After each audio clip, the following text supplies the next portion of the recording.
Hey guys, Michaela here. Welcome to Tried and Reviewed. So today, I guess it is a review, but it's more like a do's and don'ts.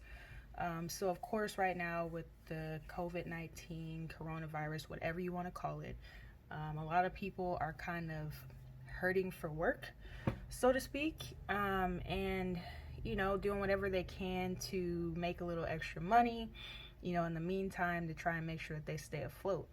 So myself, since my hours have been a bit short, I decided to sign up for Instacart. I've been signed up for a couple days now, but today was the first day that I actually took it for a spin, and I only did one run. So let me start out by saying, so far I haven't been on it long enough that I would be able to give a full review on how it is as a whole. But just based on my first experience, I'm gonna give you some tips. So let's get into it. Number one, when you see a big price tag on a run, me today I saw like $30. Great. It wasn't too far from where I lived. I said, cool, let's do it, because a lot of the ones that are $16 plus tend to disappear pretty quick out of your basket if you are a full service driver. Those tend to disappear pretty quickly. So I didn't have much time to really look through it and look through every detail of exactly what I'd be doing, what I'd be picking up. So I said, okay, let me go ahead and get started. Haven't done one, I just want to try it out. So be aware of, just because it's a big price tag, may not necessarily be worth your while. I have a hybrid, so it didn't run me as much on gas as it might have run someone who has a truck, for example. But let's just start by saying, don't jump on the first price you see. If you have the time, take a look and see exactly where that person's house is from the store. When you get there, I don't feel like right now Instacart is considering the fact that there are lines to get into stores. So you might start out thinking you have a lot of time, and that's not necessarily the case. So it took me about 15 minutes just to get to the store, another 12 to 13 minutes to get into the store, and then once you get in the store, if you're not familiar with the store, you got to kind of figure out where to go. Tip number 2, Instacart prioritizes the list based on what the customer wants most, and if you pick up the priority items first, you get extra points. Now what that does for you, I'm not exactly sure. Again, I haven't used the app long enough to really know all the ins and outs of each feature and how it's helpful to you, how it's not. But go ahead and try and pick up the priority items first, and then work your way down from the list, following whatever training it is they, however they told you to shop. Next, I will say, when you pick up items that are jarred, for example, double check that button on the top to make sure that it hasn't been popped. I made the mistake of looking at it, thinking I checked it out, but never actually tilted it or pushed that top button, and later found out that the jar was open. So be really careful with that, because I ended up having to replace a few items in my basket because it had pickle juice all over everything else in the cart, which means you kind of got to start over. Luckily for me, it was just a couple items that I had to re-pick up, but nothing too crazy, although it did put me back behind time-wise. Third, if you're not really familiar with the store, maybe don't just run and pick up the first things that you see. Ask for help, because again, this is all timed and you have a certain amount of time to get your delivery to your customer. So if you don't know where something is and there's plenty of associates available, ask them. Don't waste time trying to figure it out on your own.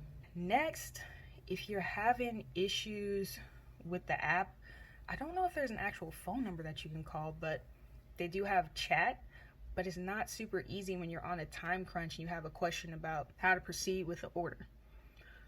I had this problem and that put me behind another like 8 minutes, which is not looking good, right? On top of that, move me on to my next point, point 4. Instacart gives you a PIN, and they say it's the same PIN for everybody's card throughout the company. Why give us a PIN if you don't use the PIN and you're supposed to run the card as credit? After getting all my items, getting up to the front of the line and having it decline saying insufficient funds, turns out, after speaking with a representative and finally getting a notification from the app, you're supposed to just bypass the PIN, even though they give you one. That is something that they should really explain to users, especially first-time users who are trying to shop and, get hours. That type of stuff puts you behind, because then you have to stand off to the side of the line, figure it out, and then get back in line to complete your purchase. Not a good look, all right? The other portion of it, this gets me back to the distance part. When, I don't know why, but Instacart doesn't give you the person's address until after you've completed the order. Once you've completed the order and you click the drive to customer, whatever it says, I'm looking at it and it says 29 minutes. I say, oh, that's got to be wrong, or maybe there's some street traffic, right? No, this customer lived 30 minutes, roughly 30 minutes away from the store. I wish I had known that from the beginning. And on top of that, there was a bridge toll. Okay, Instacart, what do you guys do for bridge toll? Not helpful. You should put that in the beginning. Even if you tell us exactly where the customer lives, you should also let us know that there's a toll involved, and if so, the proper steps to take to be refunded for our bridge toll, because I don't have to go that way. So bridge toll should either be covered by Instacart or the customer. One of two things, not the driver. So with all that in mind, please, please, please, if you're starting out with Instacart, I won't say that it's a bad app or anything like that. I mean, it seems really cool. There's a decent amount of money to be made if you know what you're doing and if you're quick in the store. You need to strategize, prioritize, get in, get out, because you never know exactly how long it's going to take you to get from the store to your customer. So, one, make sure you know about how far the place is before you accept it, because once you accept it, it's yours, and I think it builds up if you keep canceling. I got a little bit more to learn on that. Make sure that you know exactly what your customer wants, and hopefully your customer communicates with you, because mine did not, and I think it had a lot to do with she didn't necessarily know how to respond on the app, so that puts you behind as well. Ask questions from a knowledgeable associate in the store rather than trying to figure out where everything is yourself, because that will put you behind. Don't use the debit PIN on the card at all. Just use it as credit.